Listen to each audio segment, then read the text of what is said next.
So welcome to Chayil Realty Association. We are a nonprofit real estate organization, and we provide real estate updates, knowledge, resources, and empowerment to our local communities. We make understanding real estate very simple. That's our goal. But I want to give a special thanks to Tori Dolmans.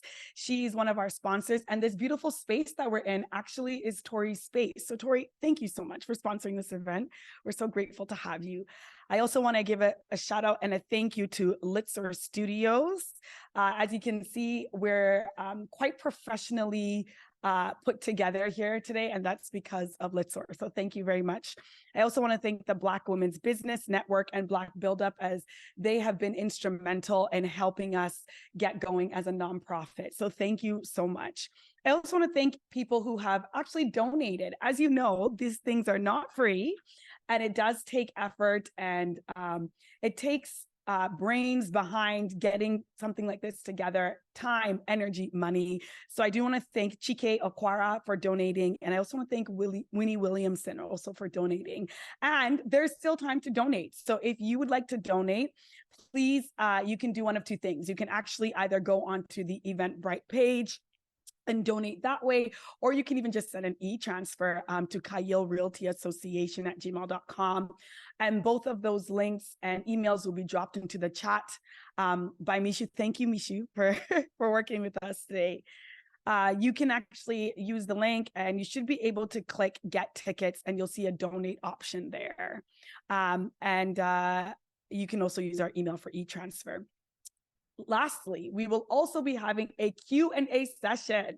So I know sometimes you prefer to drop your questions in the chat.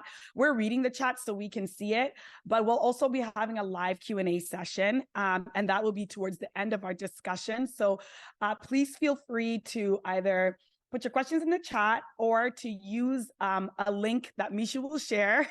And that link will store all of your questions so that at the end, you'll be able to we'll be able to see all your questions come up on the screen, and it makes it easier for us. So I thought that this morning we would start with a poll. Misha, are we okay to get that going? All right, so our first poll question, drum roll please. The question is, would you be interested in attending an in-person seminar with a panel of professionals? You can even type in the chat for now. That'll help us as well. Tori and I have talked about doing an in-person event where we get a lawyer, a mortgage professional like herself, and we get together some people in finance industry, just to help you understand, and a real estate agent, I can be present as well, to help you understand how transactions work from start to finish. And that way, if you have any questions as well, you have a chance not only to meet professionals in person, but you can actually ask your questions in person. I know that virtual is not always the best, but it affords us the convenience of bringing this right into your home. If you would love an in-person event like this, please let us know. We want to be able to come to you and service you, right? That's what this is all about. So if you would appreciate that, can you just drop a thumbs up or a yes in the chat? Yay, I see thumbs up. Okay, and we can start to plan towards something like that. Thank you, Afrakuma. Thank you, Isaac. We can work towards that. Okay, so I have Tori sitting next to me, and really, she needs no introduction. She is amazing. I met Tori through another real estate professional, and she has been fantastic since the start. She is a champion of all things move forward movement. So yeah, I'm going to actually allow her to introduce herself, and we're also going to have her information easily accessible as well, so that if you have any questions after this, you can actually reach out to her, and she'd be more than happy to answer your questions. So Tori, please tell us a little bit about yourself. How'd you get started in the mortgage space? We want to know all the things. So I come by it honestly. My family were bankers. Both parents were lenders, worked with mortgages. My dad was a branch manager and an auditor, and my mom also worked on the commercial side. So I got into the banking system in 94. So I said, I'm a bit of a dinosaur. See, with small T-Rex arms. And yeah, I worked my way up quickly. I had a thirst for knowledge, and expressly with lending. So you typically start with small loans, RSP loans, car loans, a line of credit, that sort of thing. And I really understood the impact that it can make. So then I moved to larger scale loans. Yeah. And then they gave me approval limits because I got really good at it. And then I started thinking, mortgages, this is the ultimate because it's the largest asset that really any of us owns. And I loved it because I could see the impact that it was making. Yeah. So 15 years. And the irony of it is my last position was the senior underwriter at the broker center. Wow. So then basically you have to conform to a set of, rules and regulations, which is good, but I'm an advocate first and foremost. I left on mat leave. I came back. Your mic is working now. Oh, there we go. Hold it though. Oh, that's okay. Yeah. Yeah, I left on mat leave. And when I came back, because of the economic downturn in 08, 09, things had truly changed. So I didn't have my favorite job to go back to. Yeah. And from there, I decided, you know what, I'm very passionate for helping people. And I want to be there for my kids Yeah. while they're growing up, because those moments don't last for very long. Yeah. They're 18 and 16 now. Just graduated, right? Your daughter Just graduating. And yeah, so then I jumped ship and I've been a broker for almost 15 years. I would never go back. My banking career taught me a lot and I'm very grateful for that. But I feel that the world has blossomed for me because I get to do what I love and I'm passionate about, and that's helping people directly. So it's almost 30 years. Wow, 30 years. Okay, so you bring like a wealth of knowledge and information to the space, which is fantastic because I think that a lot of us, when we think about real estate, it feels so daunting. But it's helpful when you have access to people who know what they're doing. So when people come into conversation with you, from what I'm hearing you say, because of everything that you've known pretty much since childhood, right? Watching mom and dad do this, you're able to not only see where they're at, but you're also able to see the potential of where they could go. And one of the things I love about you is that you're in it for the journey. You're not just there to help them facilitate a transaction. Always. You're like, hey, what are your goals? I want to help you reach those goals. And so thank you. That's part of the reason why I brought you into this conversation, because of the just the knowledge that you bring. I appreciate that. And it's in a way, it's almost like being an artist is just from the conversation. Yeah. Most of the time I don't even have a computer open. You talk, I listen. Yeah. That's sort of the general format. And just from the words that we're saying between each other, I'm already picking up things that I need in order to help you build a plan and help you set a goal. And like you said, it feels daunting and overwhelming. And then sometimes it feels like you don't have a dream. Yeah. And that's not fair. And so I'm sort of here to kind of help you through the weeds and part those off to the side so we can see the light at the end of the tunnel, so to speak. So encouraging. So many things going through my head. You have an ebook that you are actually making available to all of you. Yes. So as of Thursday, it will be ready to be released. And so all of you will get a link to the ebook. Comes out on Thursday. Yeah. Tell us a little bit about it. Absolutely. Yeah, I'm excited. So, today there's a lot of information to unpack, and really we can sort of only digest certain sections of it, especially if you're new to the information. So I thought it would be very helpful to put together an ebook, which is more of an in-depth kind of deeper dive into the subject itself. So I'm really excited to make that available to you. And of course, there's never any cost. Thank you. And also, we're going to be going through a slide deck because part of the conversation today is all about the BRRRR method. That slide deck will actually be available to all of you as well. So thank you for coming. Before we go into your slide deck, I have a few questions for you. Okay. Based on conversations I've had with my clients, etc. So many people talk about building a real estate portfolio. Yes. Dun, dun, dun. And I imagine that that was easier to do 10 to 15 years ago. You know, you hear people who have owned property for a long time, they say things like, you know, I bought my first house for a detached property for $250,000 in the 90s. How much did you buy your property? Yeah, no, I will always be a transparent, open book. Thank you. And I couldn't agree with you more wholeheartedly. So my first property actually I bought in 1996. Okay. Yeah. Maybe some of you were alive or not. But yeah, that property was bought for 188,000 and it was a single family dwelling. However, Yeah. my salary at the time was $23,000, which was pretty great back then. Can you imagine? So a time when $23,000 was considered like a good salary, and the property was 100 and something. Yeah, 188. 188 single family dwelling. Yeah. Okay. And I've heard from older realtors say that in the 80s, interest rates were like 20%. Oh no, it's a historical fact. Absolutely. Because, you know, my parents and a lot of my clients too, you know, the parents sometimes will come into the conversation, and I welcome the parents too. I you know, want to celebrate, you know, their contribution to their kids' financial overall health and education. But yeah, the 80s, crazy times, inflation through the roof, gas prices through the roof, and people went from paying an average might have been 9, 10, 11%, right up to 18 and 19% interest. But they did it. They did it. We are resilient. And Yeah. you know, when you got to pay your mortgage, at the end of the day, you let a lot of other things go.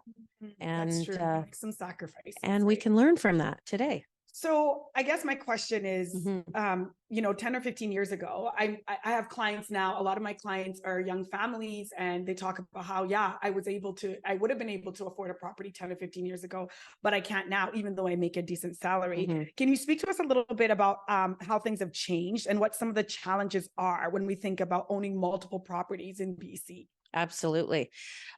So sort of dialing back to around 2016, that's when the most significant change happened in the market space. Okay. So in investors just started investing in real estate and scooping everything up. And so property values, and just for context, so I have a couple of investment properties myself. So I sit here and I can talk about all the things because I actually have experience with that too.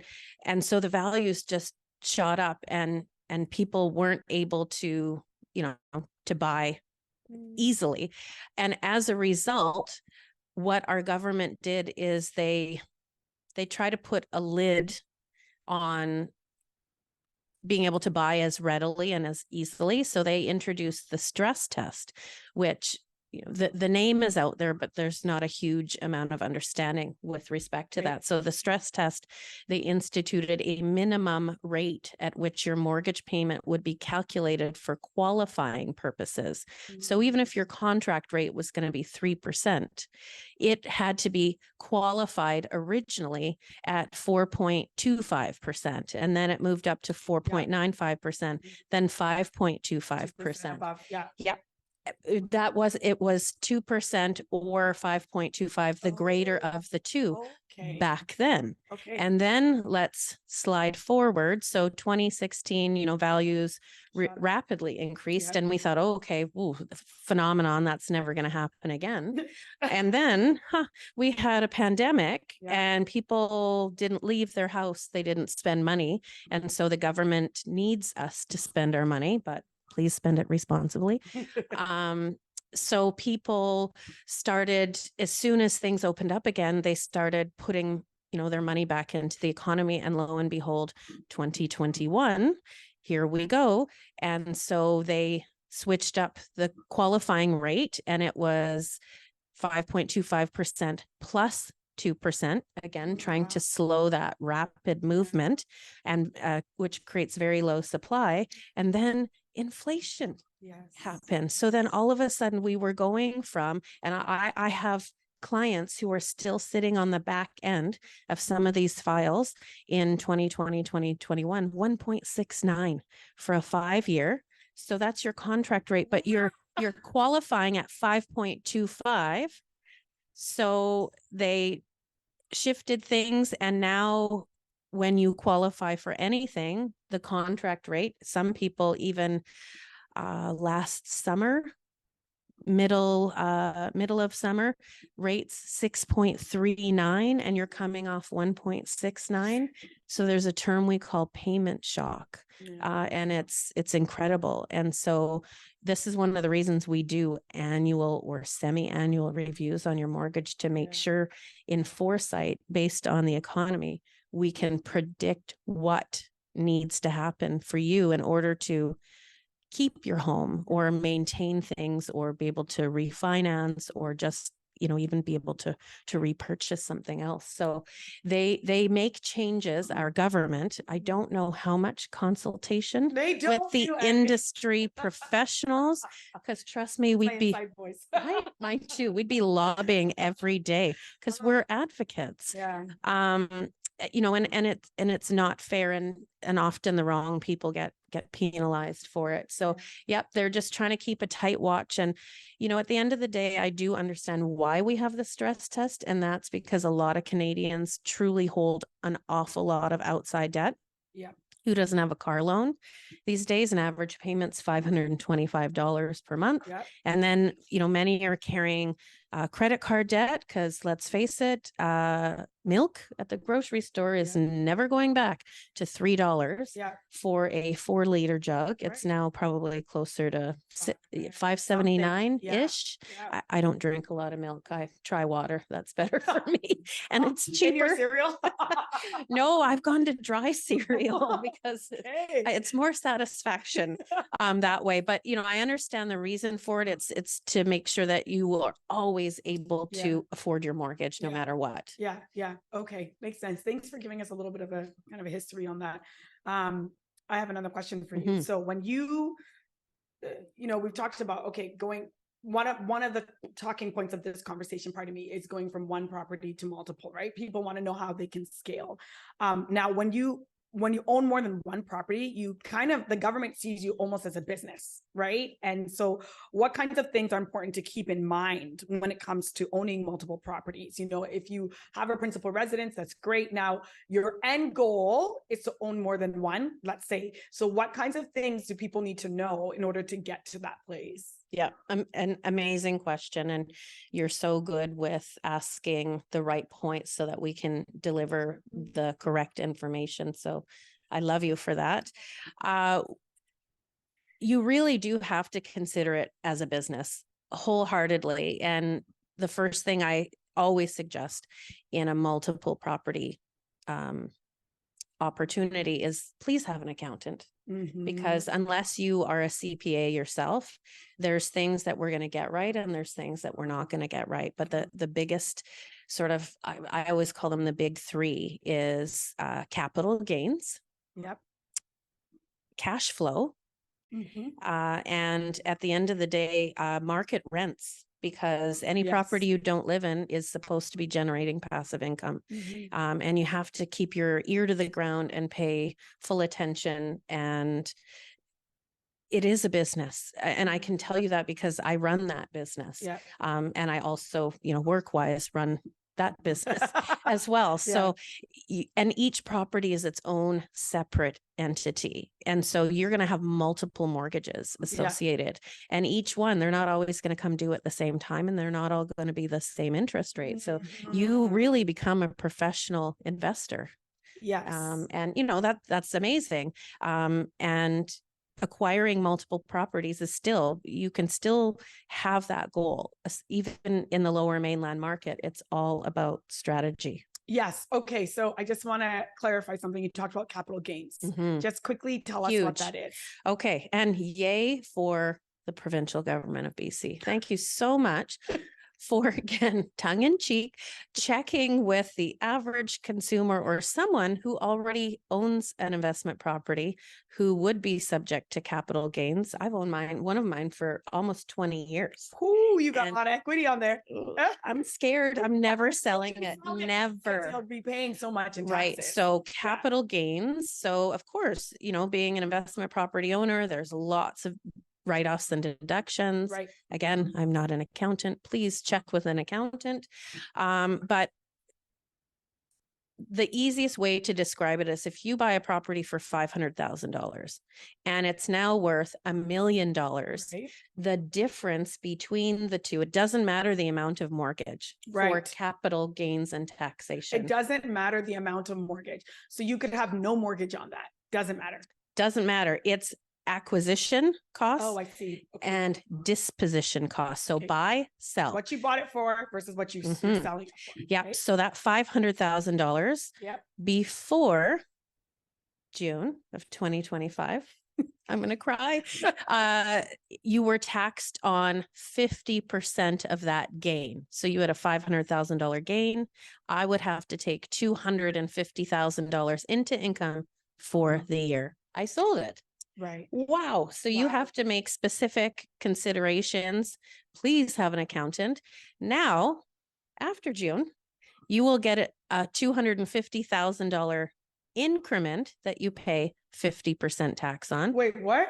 Say that again. Okay. So let's say our $500,000 gain, 250 of it Mhm. will be subject to taxation at 50% on the Okay. capital gain. Yep. And over that will be 2/3. So if math, That's a new rule. yep. And if math is working for me correctly, it's 0.6667.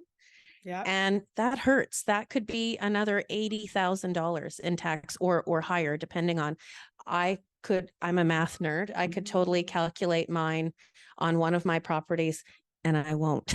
I just want to put my head in the sand. And it's not fair because I've owned that property forever. I could Yeah. understand if they said July 1st onwards, any Yeah. property you buy. So you have to be so mindful of that.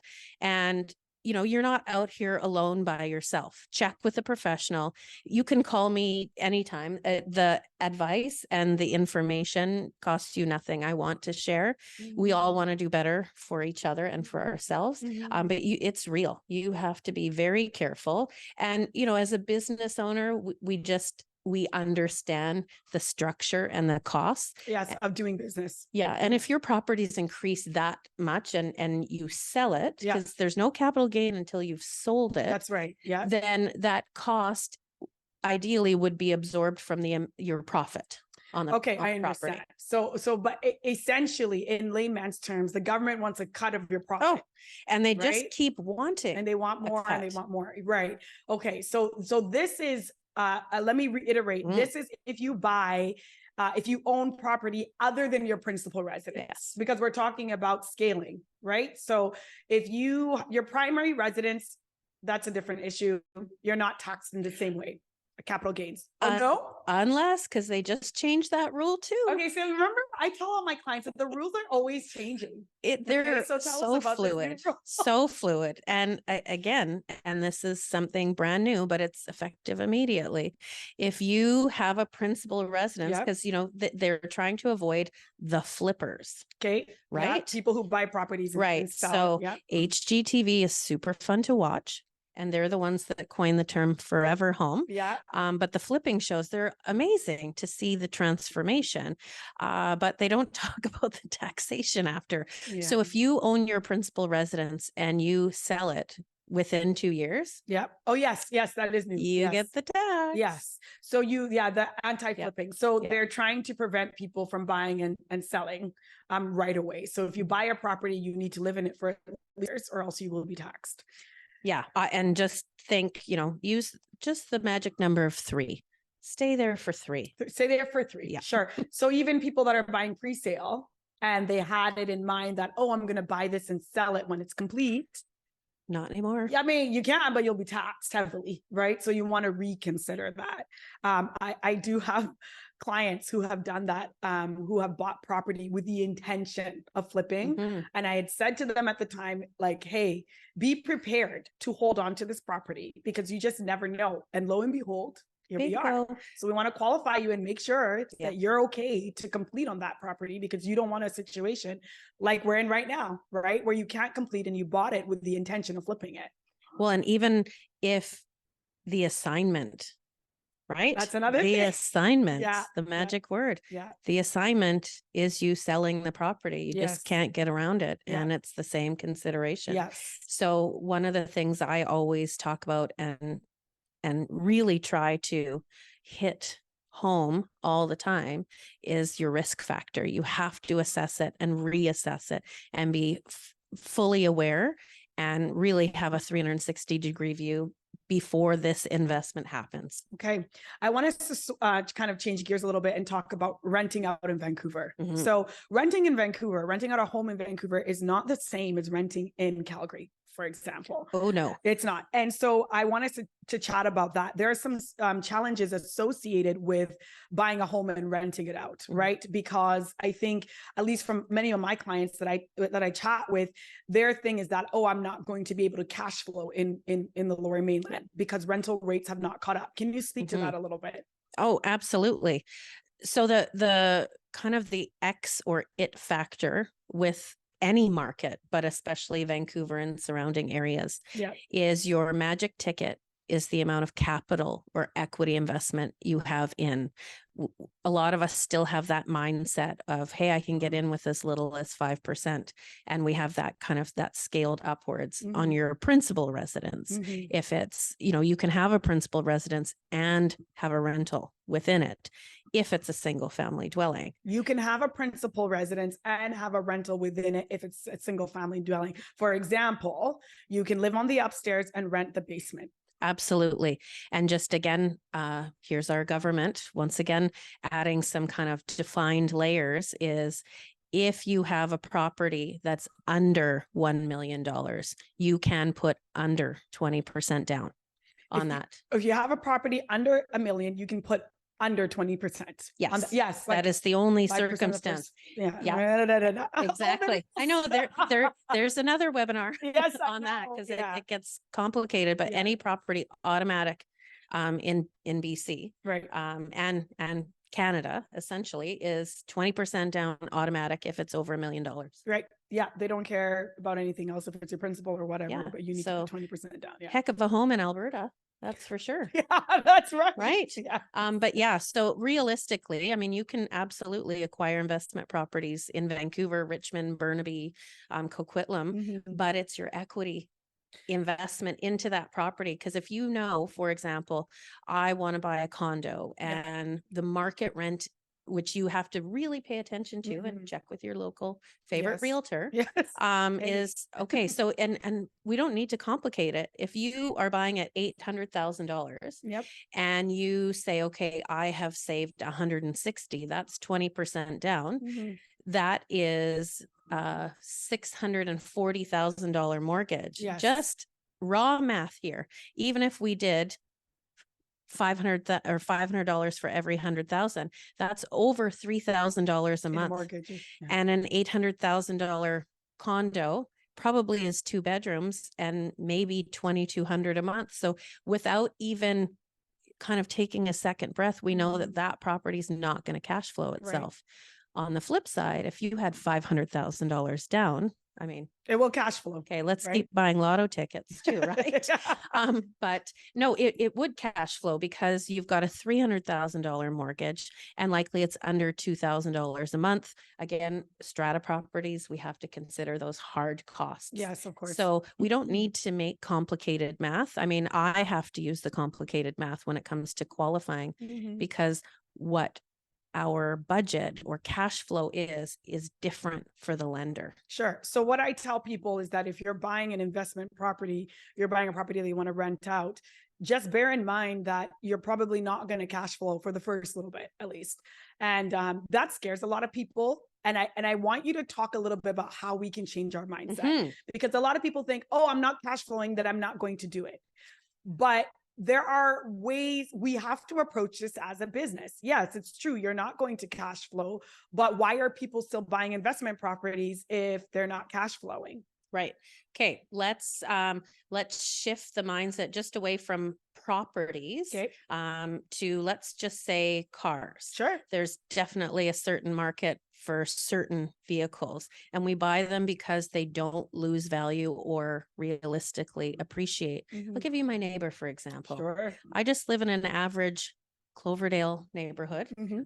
And I have great neighbors, but I have a neighbor who has I believe it's Nissan, a GTR. Like this is high performance, high everything. And this car is mint, and it's worth every penny that he's paid and then some, because there's a market for it. Mm. So he's putting all of these aftermarket parts in paying his own money out. That's his investment that he's prepared to put in. Mhm. I don't know if he wants to sell it, but he's watching it appreciate. Mm. And that's the strategy with the property. Okay. You have to decide as an investor, okay, I've done the realistic math, my cash flow, here's my spreadsheet, and it looks like I might have to invest $250 a month, $500 a month of my own money.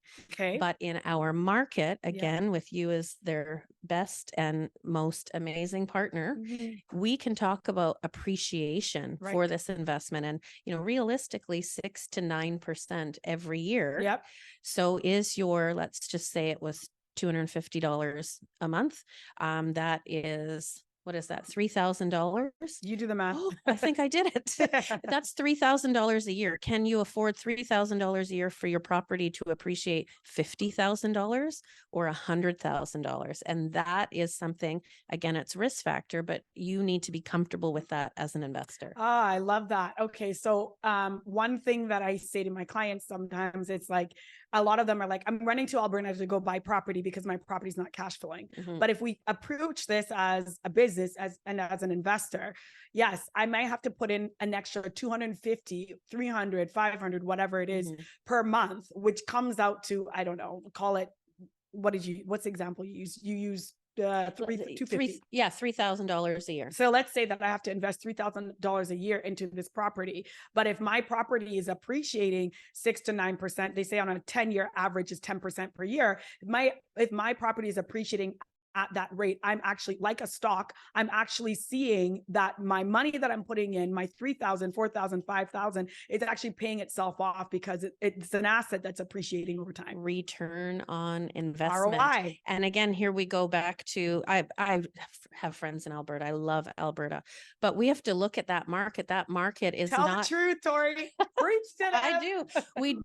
We have to look at that market transparently. They don't have the same track record, No. value wise, No. that we do. The major resource industries, oil and gas, and ebbs and Yes. flows. Up and down. Yeah. Here's the magic term: buy and hold. There's a Mhm. lot of people who you pull back because it's not about being scared. It's getting the information. You need to be able to sleep at night. I need to be able to sleep at night when I'm advising you. And if you can look at all your options and go, okay, $3,000 or even five, maybe we don't take the vacation Mhm. for the next 2 years. Mhm. Maybe I will continue to use my favorite pair of Michael Kors shoes for the next 2 years because they're real leather. Mhm. I invested in them and I didn't hesitate to do that. Right. I only own one pair and I've had them for 10 years. For the record. Totally. But it's just shifting your mindset. We know this market. You know this Yes, market yes, intimately. yes. I know this market intimately. Yeah. And it's almost like you said, investing in stocks. You're asking for opinions and you're buying stocks that are tried, tested, true. Yeah. The information is tried, tested, true. This is why Yes. you're investing your money in this market, Yep. and I'm investing my money in this Yeah. market. In real time. and we're living it. And Yes. we can't expect values to raise 12% every year, Yeah, which is that's why not realistic. Yeah. hold a property. Yes. Hold it. Yes. Yes. And I'm going to give everyone a real example. Yes, So I please. bought my rental property, the closest one to my own home, because it was right across the street from my kids' school. I didn't have kids then, but I knew that they were going to go to the school. So I bought it for $305,000. Mhm. My own property was worth $295,000. Mhm. And my husband's like, what are we doing? And I'm like, I have to trust my gut. Mhm. I know this. And, rents were way different than $875 for a 3-bedroom upstairs Mhm.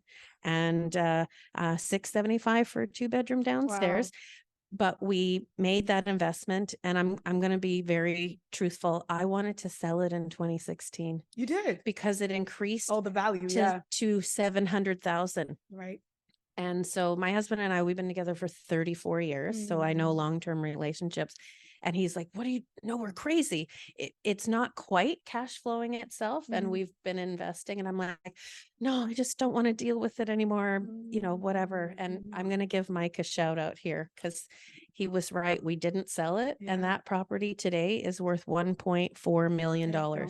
Yeah, that's not, now you definitely don't want to sell it. No, and I'm scared to sell it, but yeah. you know what I mean? Yeah. I am building my retirement plan. I have two kids that I'm not going to have to worry about being able to put them through college or university and help them create that generational wealth that we crave. Yes.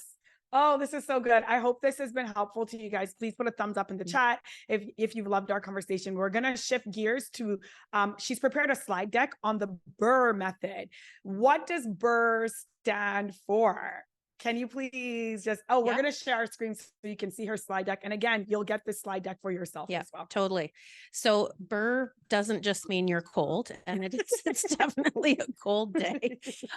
So it essentially is simple. It's buy, reno or rehab, renovate or rehabilitate. Okay. Rent it out, and refinance. Yeah. So you're it's going to walk us through each strategy. step. Yeah. Absolutely. The refinance part, I think people get like, what is that? How does it work? And I was like, that's why you need a mortgage professional. So thank you. Okay. So the buy part, that's easy. You got to make that happen. You got to qualify to make that happen. And you get on the dirt, so to speak. And there's multiple ways to get on the dirt, and the financing depends on you. Most people start out, your very first purchase obviously would be your principal residence. Right. So you would invest in that. If it's under $1 million, you can get in with under 20% down. So there's hope. There is hope. So, okay. So you buy, you get on the dirt, and then you formulate your rehab or reno strategy. So maybe the home needs, I will use a single family dwelling. And let's say right now your best value is not in the city or Lower Mainland. That's right. Say that again. Your best value is not in Vancouver. Yes. It's not in, Lower Mainland. It's just out of the GVRD, which is the Valley. And, because sorry for my clients and friends and everyone who's on here, the GVRD, also known as Metro Vancouver, is Vancouver, Surrey, Burnaby, this kind of surrounding area. When we talk about the Valley, we are talking about Abbotsford, Mission, Chilliwack. Those are the areas. Why is that a better investment right now? And Langley. Is in there for sure. So those values were more corrected and dropped after 2021. And we saw that in our property assessments. It's like, what do you mean? I went up 40% last year and now I've gone down 11. Those markets have the highest potential for growth. That's why. And people are leaving the city. It's too busy. It's too crowded. There's no parking. There's everything. Schools, I'm tired of Canucks games. I love the Canucks, by the way. I just can't get out of downtown. In under 45 minutes. So there's a lot more room for growth that way. And so realistically, again, like a single family dwelling, you could still buy Aldergrove. You could still get a single family home in Mission for $940,000. So the rehab rental part is, it could be a standard BC box, right? Upper, lower, but the lower might be just a shell. It could be a bedroom, a bathroom, a garage, and your laundry room. And these are typical homes of late 70s, early 80s. And so you formulate a plan. Okay, I'm going to connect with 3 or 4 contractors. Please don't do the work yourself unless you know what I know some doing. people who do, but you need to know what you're doing. Permits, because permits carry forward on a property disclosure, correct? And that is marketable on a property. So you essentially, what's the cost to build a secondary suite in this home? And we tie into these new, again, more government rules, but this is a plus. You can spend up to, Yes. I think it's $80,000 now, and get a $40,000 interest-free loan Yeah. over 5 years. If you rehab or reno, you add that secondary suite, you hand in your receipts, you show the work. So it's a forgivable loan, but it's over 5 years. $40,000 is not a cheap payment. No, it's not. So there's another strategy, but that'll be part 2, masterclass 201. 201. All right. So you do the budget. Let's say all in, it's going to cost you $62,000 to build that suite. Okay. So you have your original mortgage. We got to find the $62,000 somewhere. So sometimes that includes lines of credits, your Home Depot card. Yeah. Again, we'll get into managing credit at a much later date.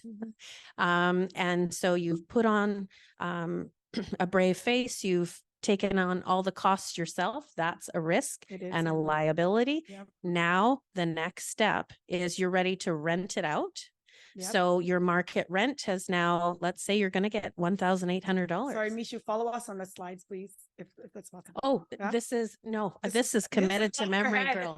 I'm good because I do this every day, all day. Every day. Yeah. 100%. So now you're researching the rental market, because really the amount that you invest into that property, you want to get back out in the quickest fashion possible with your cash flow. Okay. So you could decide only a 1-bedroom suite because the cost is less, but we're going to get a really good return on investment. Or no, for the extra $10,000 over and above, we're going to build the 2nd bedroom and we're going to increase our return on investment by another $400. So once you've got a tenant picked and in place, because now we can count your rental income, and depending on the lender, because it's your principal residence, I get to count up to 100% of that rental income as an offset for qualifying for you're going to refinance your mortgage. So that means you might have started out with a 25-year amortization to get in and get on the dirt. Now we get to stretch it to 30 years because you are ideally declaring the rental income and writing the receipts off and writing your mortgage interest costs. So having an extended amortization keeps the payment as small as possible. Okay. You have a slide that I really want to show. Sure. Sorry, Mishu. It's the one with it almost looks like a cog or like a wheel. Yes, that's the actual BRRRR method itself. Method. So this is what we're talking about, guys, just so you see. So this particularly, people talk about this a lot in investing. That's why I chose this topic. So the idea is that in the process, it's a business, right? So in the process of buying a home that's older and needs to be rehabilitated or renovated, by the time that home is complete with its renos, you may be able to now count the money that you have invested into it. You can feed it through different channels to try to claim some of that as tax deductible. Is my understanding? You have it totally correct. That's it. That's exactly it. And I like how you talked about, a home that needs some attention. I call them value properties because in our geographic area, even in the Fraser Valley or Vancouver, there's no such thing as under market value. We're not seeing it, which just tells you that if you are paying market price or higher, you're absolutely investing in a property that is going to appreciate and it's got value there. Yes, because one of the questions we have is, what if the buy is new and mint? What if you bought a home that's brand new? Am I still going to see value? As in turnkey? Yeah. If it's got the suite or rental potential, and you can cash flow right away, or the amount of the investment from you to make up the difference is worth it, absolutely. Then you didn't have to do anything. And it's all about the return on your investment. Right. Okay. Fantastic. Is there anything else in the BRRRR method you wanted to talk about, or we switch to our Q&A? for the last? Well, I mean, this is, we're kind of just really touching the surface. On a high level, yeah. Yeah, for sure. There's lots of information in these slides, but the ebook like really breaks it down. Okay. So the biggest point I want to touch on is just risk. So if we can go to the one slide, it looks like there's 3 columns, and it's right after this one. Okay. Okay. Thank you. So I like math. Mhm. And I'm not afraid to be called a nerd because I call that to myself. So essentially, okay, we kind of have 3 different ways, and this is how we frame the strategy. So the first one is, this is how in, the Lower Mainland or the Fraser Valley, owner occupied, that's your way to get onto the dirt, highest and best used for yourself. Yep. And you can get in. So just kind of demonstrating owner occupied, someone has put down 15%. So everything circled shows you how, depending on the scenario, it can change. Okay. So you've bought your own property, the first one. Yep. The second one, let's say in a perfect world, the BRRRR method's working, you're refinancing your mortgage. You now need to draw out $95,000. Let's say you're buying a condo. Yeah. Right. So your mortgage ends up being $380,000 and the monthly payment is $2,129. Let's hope that's a 3-bedroom condo.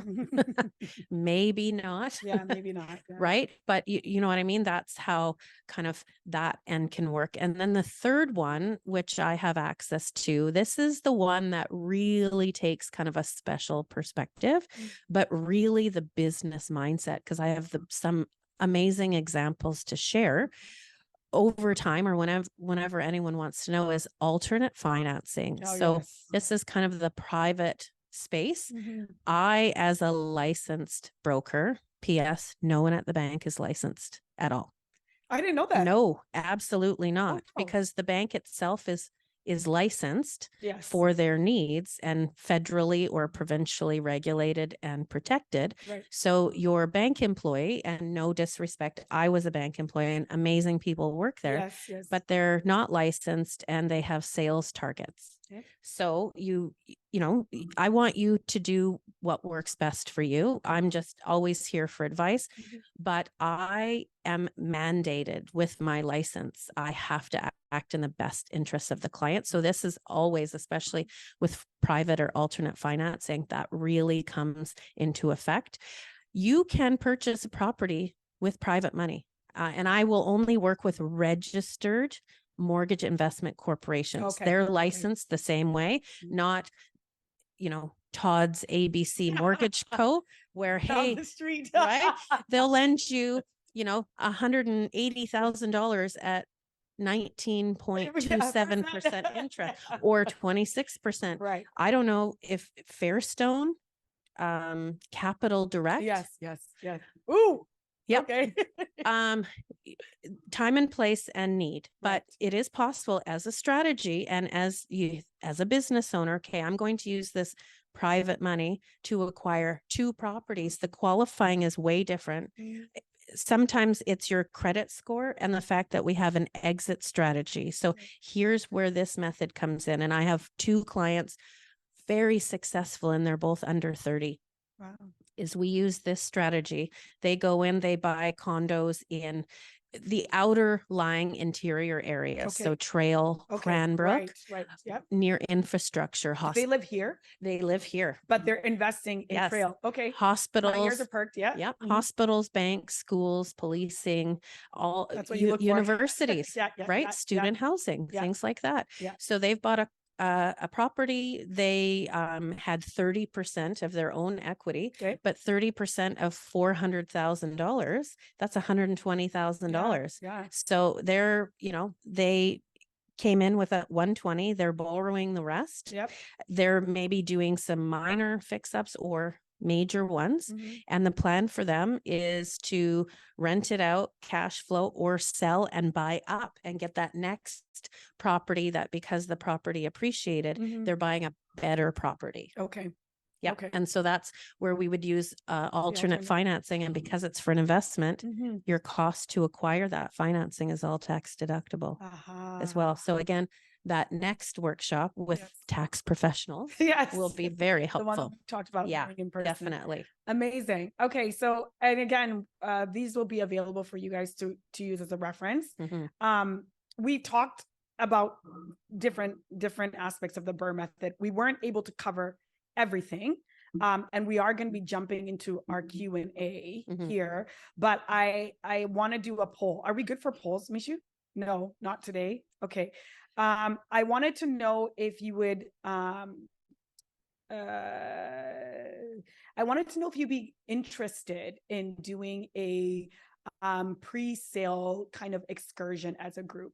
So what we talked about is the possibility of taking a number of different people down to the presentation center and actually learning about pre-sale and how it works and how it could be a great investment for someone who's trying to get into the market. For some people, pre-sale works out really well. Maybe you have access to cash and you have a plan that by the time the pre-sale is complete, I'm going to be able to do A, B, C, D.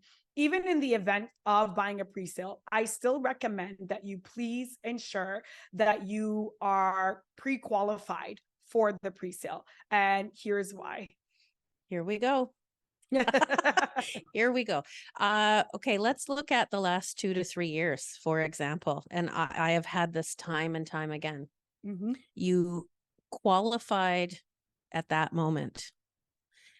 When the economy changes and the interest rates change, you no longer qualify. Right. Unless things got better in your scenario, maybe you got a promotion, maybe there was a different job. It would be a different story if in that time you decided, hey, I'm really good at my job, I'm going to start my own business. Yeah. Oh boy, please check with your mortgage professional first, because now you're no longer a T Ford employee, you're a T4A or fully entrepreneur.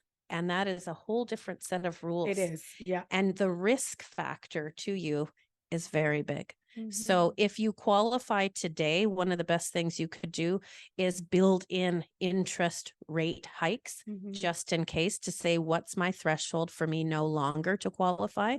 And also to know the rules, defined rules around down payment. Right. Because in some cases it's, oh, I'll save this as I go, or I'll use the line of credit, which at the end of the day, especially if you've got 2 or 3 years, cool. Yeah. But if you still have that line of credit debt outstanding because you used it for deposit and down payment, I have to count that payment against you. Yes. Yeah. So those are some things that you definitely, I always advise people, go into pre-sale with a plan. A big plan. Get qualified, know how it's going to work for you. I mean, I've heard some people say that I don't, I'm not sure that I want to go into purchasing anything because I want to see what happens in the market. I'm scared of interest rates, et cetera, et cetera. Talk to. Oh, yes. Okay. She's speaking my language for sure. Every day is a good day to buy real estate. Every day. Yeah, because in this market, it is appreciating. Yeah. I will be the first to tell you, we love new and sparkly and shiny. And at the end of the day, the developer is not going to lower their purchase price. They're going to offer more incentives. That's right. If things aren't selling. Yeah. I like keys indoors today. I like my realtor finding me the best property for my money today, because if the cost structure for the developer to finish completion of that property, and unless it's a very reputable buyer, stuff can happen. Like, let's say the cost went up more than 10%. Now there's language in the purchase contracts where that falls on you as the buyer. So you weren't. That's why you want to make sure that you have a realtor who's reading your contract. Yes, absolutely. It just, there's a lot of considerations, but to go back to, you'll never be afraid when you have all of the information at hand. It creates confidence so that you can say, this is the right time, or here is my plan, or maybe this particular marketplace is not right. So I'm going to adjust my geographic expectations. Okay, I'm not buying in Abbotsford because even that's too expensive. Guess what? I'm buying in Prince George. Yeah, exactly. Right. But you got into the market because then you are parking your investment dollars where they're going to do way better for you than just sitting in a term deposit. And believe it or not, I actually had a 34-year-old still put money in a freezer. I'm not kidding. And then I had to remind about, you want your cash in the bank so that if Yes. you can't go in there with $10,000, they will make you fill out a statutory declaration. That's So right. yeah, every day is a good day to invest in real estate. Mhm. And that has opened the entire door to my life. And I wouldn't be where I am without trusting the gut instinct and doing the hard things that it felt scary, but when you walk with a partner, it doesn't need to be scary. Totally. Thank you so much. This has been so, so good. We're going to move on to our Q&A. I think you should have a link for that. So you guys can actually scan the QR code, or you can go to slido.com and put in those numbers, and we will get the questions straight to us, and we'll be able to answer them. I know we're a little bit over time, but we started late. So I want to make sure that you guys get in all your questions. Sorry, friends. I always have so much to say. Sorry, go ahead. No, don't be sorry. Go ahead. Perfect. Okay. So, Mishi, do we have any questions coming in yet? Can we just have a look and see? Da, da, da, da, da, da, da, da.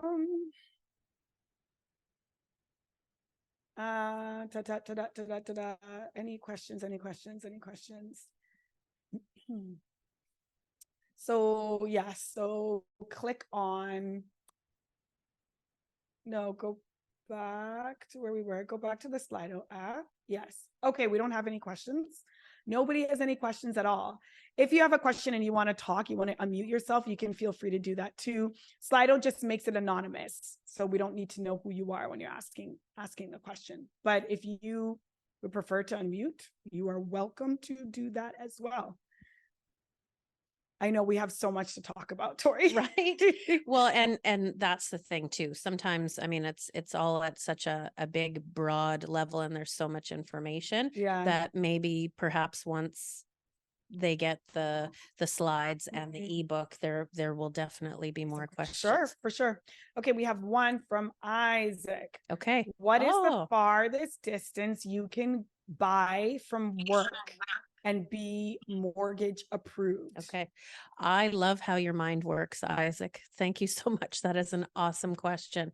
So kind of a two-part answer. So in relation to if this is your primary residence or where you're actually going to be living, yes, it does matter. There's not a distance requirement, but essentially, if you're living and working in Surrey right now and you want to buy a property that is in Vernon, and that's your primary residence, the lender might be, questions. Totally, and go, usually, kind of Chilliwack is the farthest if you're going to Vancouver, and, it's a commute, but it can be done.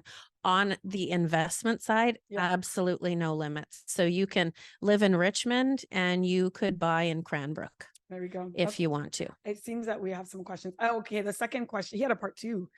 Sorry, it's small over here. Do lenders take the distance? Okay. Yeah. So that's the answer. Yeah. It's not, I mean, for sure, your lender will be Googling stuff too.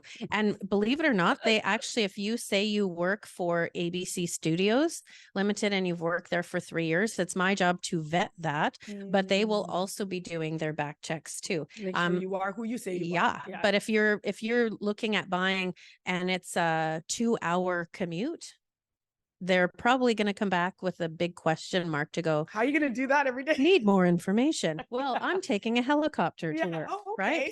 Which, you know what? It couldn't be unheard of.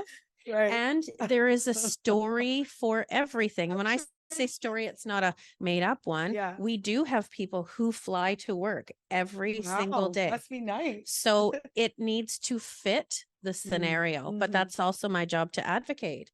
And I do it thoughtfully and I do it passionately because I believe in my clients. Absolutely. I have had mortgage brokers ask me like, hey, what's the story on this client? What's going on? Right. And so we have to be able to tell them why, because every deal is different. every single person's one. scenario is different. So you just that's why you need help to just craft what's best going to work for you. Okay, anonymous questions. Oh, wow, a long one in the chat. We'll start with this Q&A here.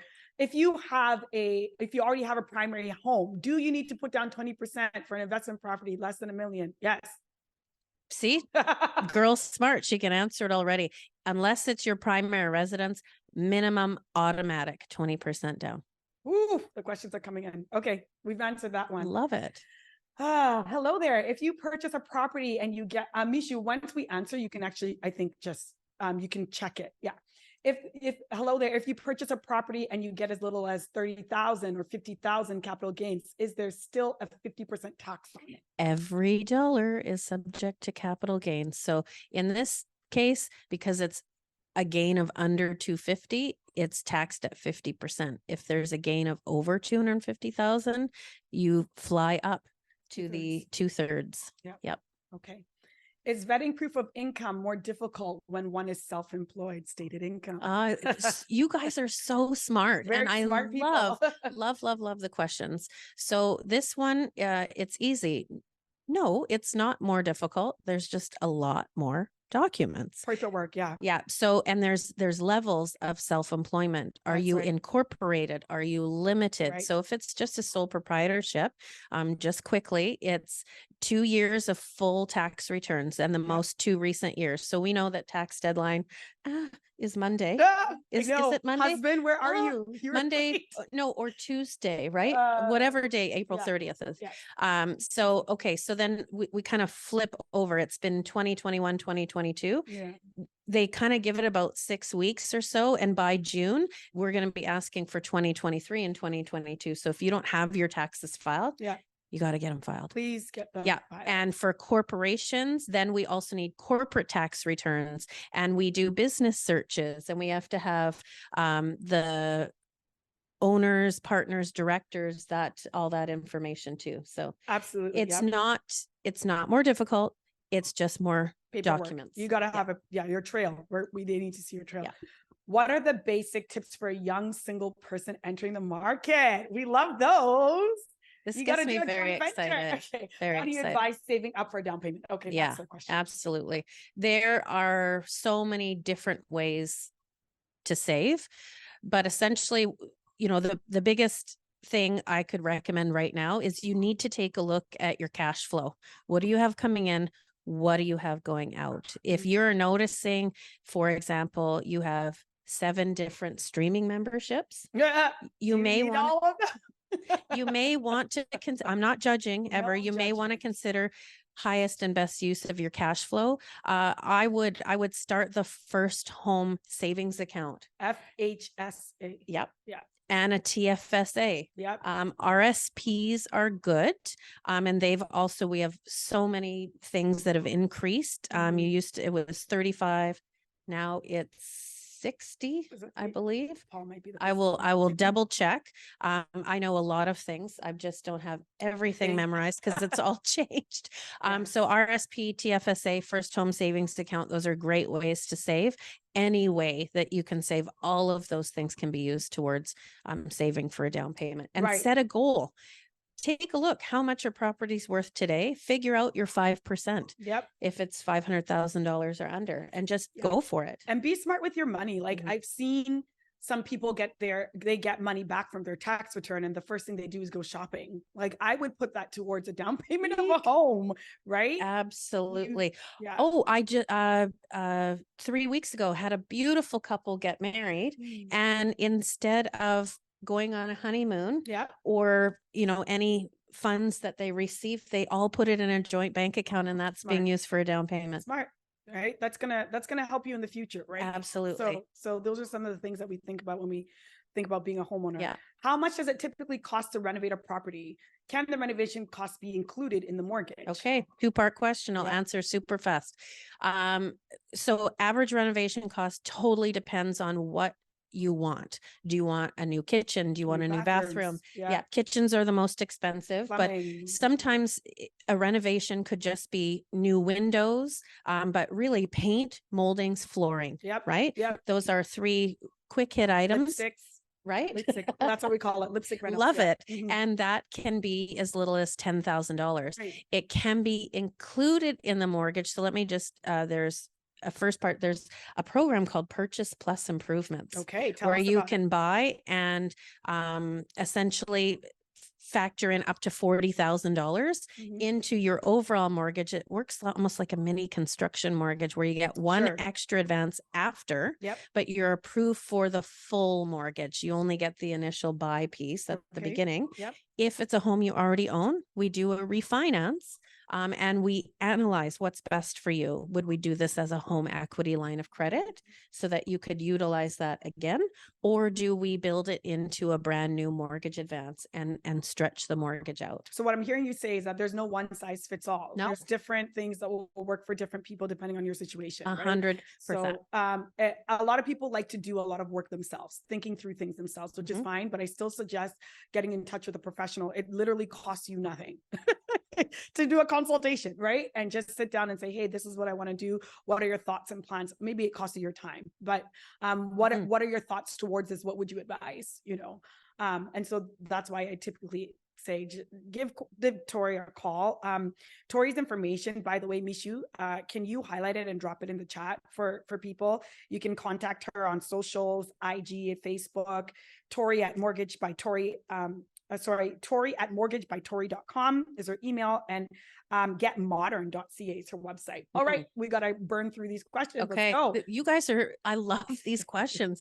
They're really thinking, and, some people clearly must have had some great coffee. And I just love that it's kind of getting the gears going.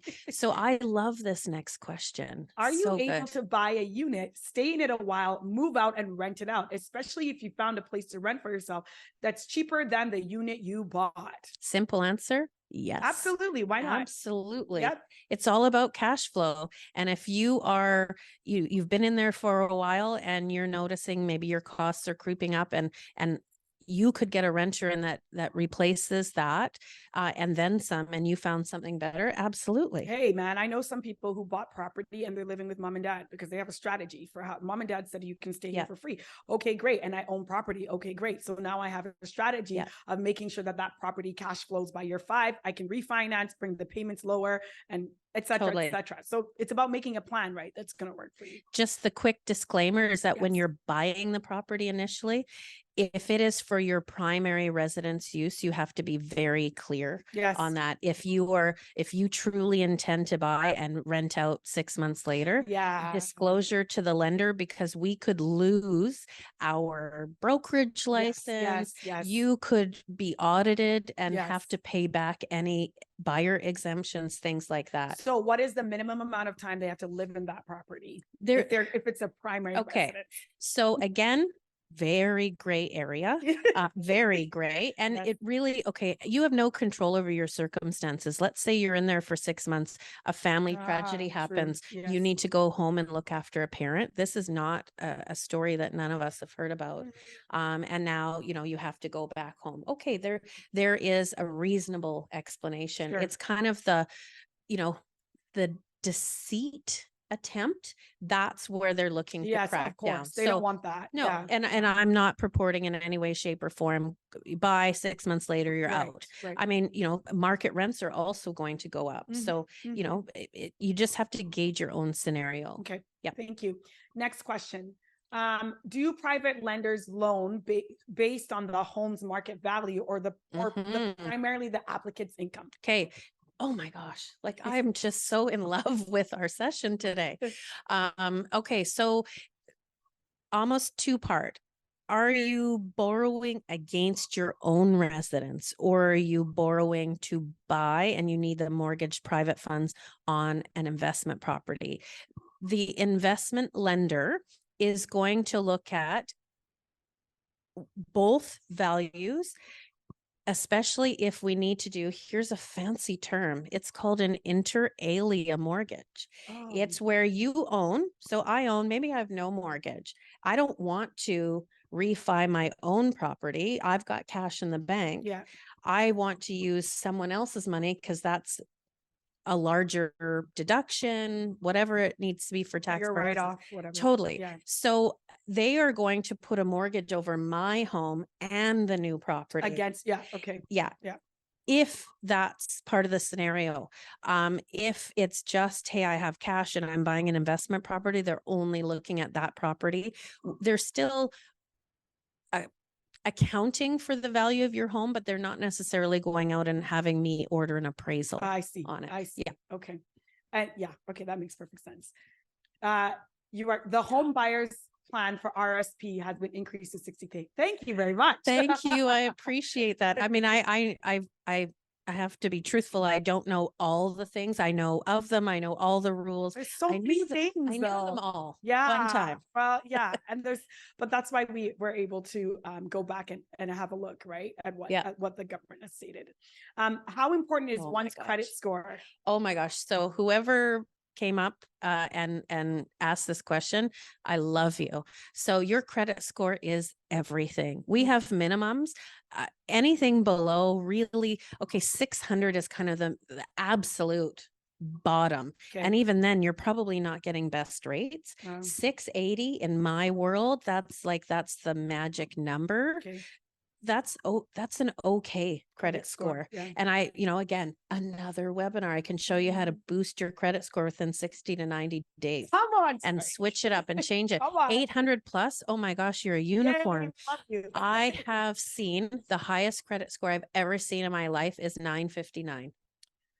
Yeah, my father has an impeccable credit score. I'm like, and it is. So there's certain things with lenders, it's called auto approve. So I've written beautiful comments to your mortgage. I'm submitting it.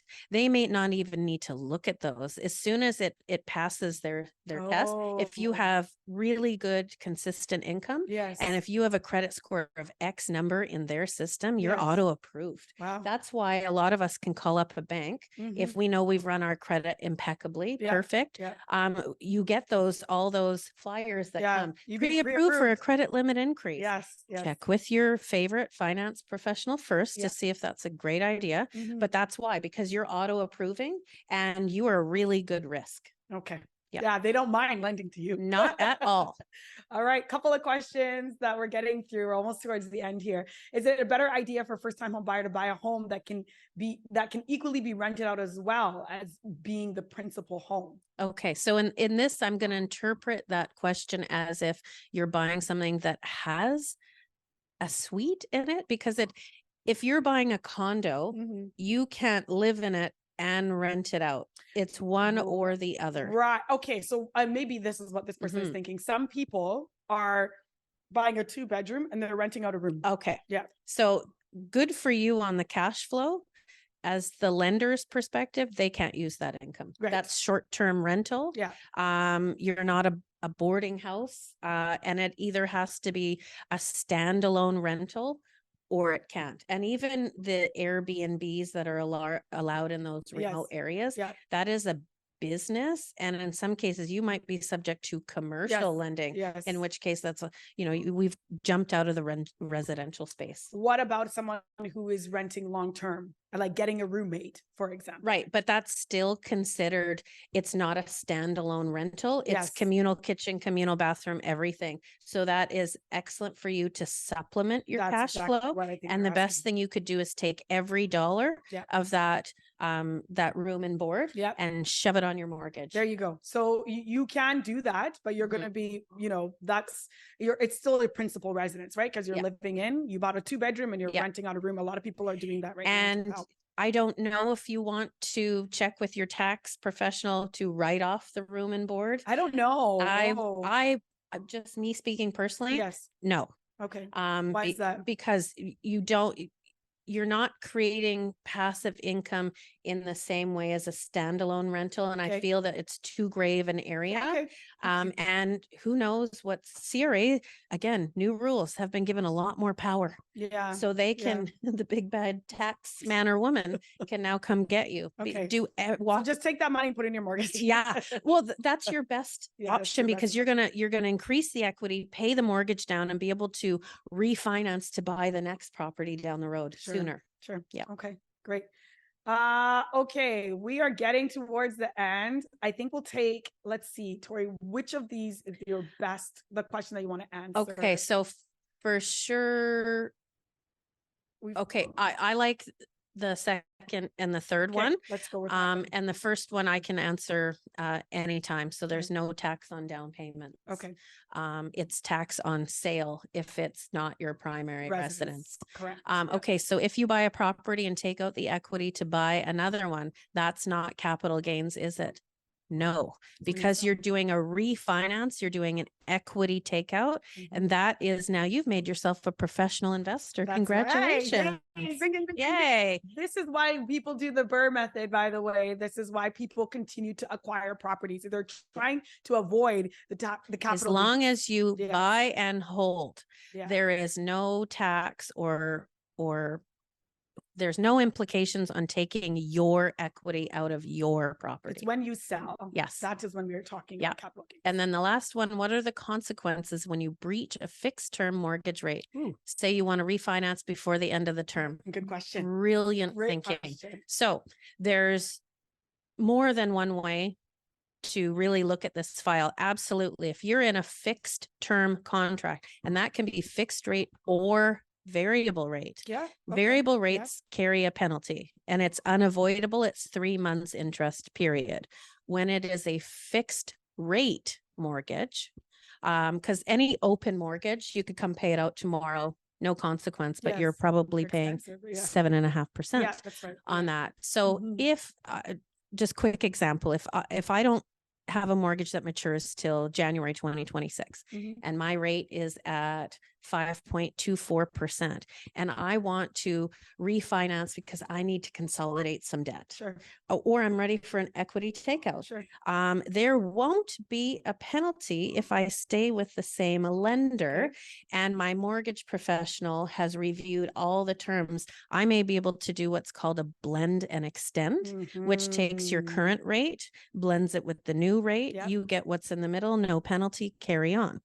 So blend and extend. I've heard that term a lot. Or blend to term, which means I'm not extending my term back out. Some lenders have both. Some lenders have only one or the other. A blend to term is just, I have 2 years left. I have to take a 2-year term, but a blended rate with the new 2-year rate versus the rate I have. Extend is, I may have 2 years left. I'm going for a new 5-year. And that could be a good strategy too, sometimes because you want to create payment certainty. Wow. That was a lot, guys. You guys are so smart. So smart. Thank you. I love it. Oh, Tori, I'm so grateful. I think so happy to Tori's share. information is in the chat. So if you want to get in touch with her directly, you're more than welcome to do that. I also have a QR code on the last page of the slide. Yes, can we throw that up? Thank you. I am thinking that I have some options for our next few seminars. So I would really love your feedback as to what you would like to see more of. We can even talk about what it's like to build a home in BC, construction mortgages, all of those things. So please let me know if you are which one you would prefer to see. And I want to give a shout out again to Tori because she did sponsor this event. This beautiful space that we're in is because she made it possible. So Tori, thank you so much. Oh, I appreciate it. We're going to have a dance party later too, I think. Can't wait to see her moves. I got game. I believe you. I also want to thank the Black Women's Business Network, Black Build Up, and of course, I want to thank Litzor as well as our sponsors. If you know, or anyone you know would like to consider sponsoring our next event, please reach out to us at Chayil Realty Association at gmail.com. Thank you for everyone who donated. Our next event is going to be on June 22nd. And of course, we'll be sending you all emails so that you'll be notified of our upcoming events. We're going to be looking for some, thank you. Franklin, you are so sweet. Yay. So I'm really hoping that we can do some in-person events. So if that's something that interests you, please also let us know. Let's do one here. I would love to do We've one got the here. space. It's We super definitely do. comfy. Yep. And I would love to continue on because Yes. I feel like we've got our little village here, and now we Yeah. can keep building and growing on everyone's knowledge base. So honestly, reach out anytime. A discovery call costs you nothing. Nothing. I'd love to get to know you and your scenario, and at the very least provide you education and be your resource person. Sounds amazing. I think that's all. We've run out of time. So that's all we're going to be discussing today. There's more to come in the future. And please feel free to reach out to us if you have any further questions. But I want to say thank you to everyone in my fantabulous team. Thank you. So amazing. I hope the Thanks, rest guys. of you have a wonderful day. And we're signing out for now. Enjoy your day. Thank you. Bye.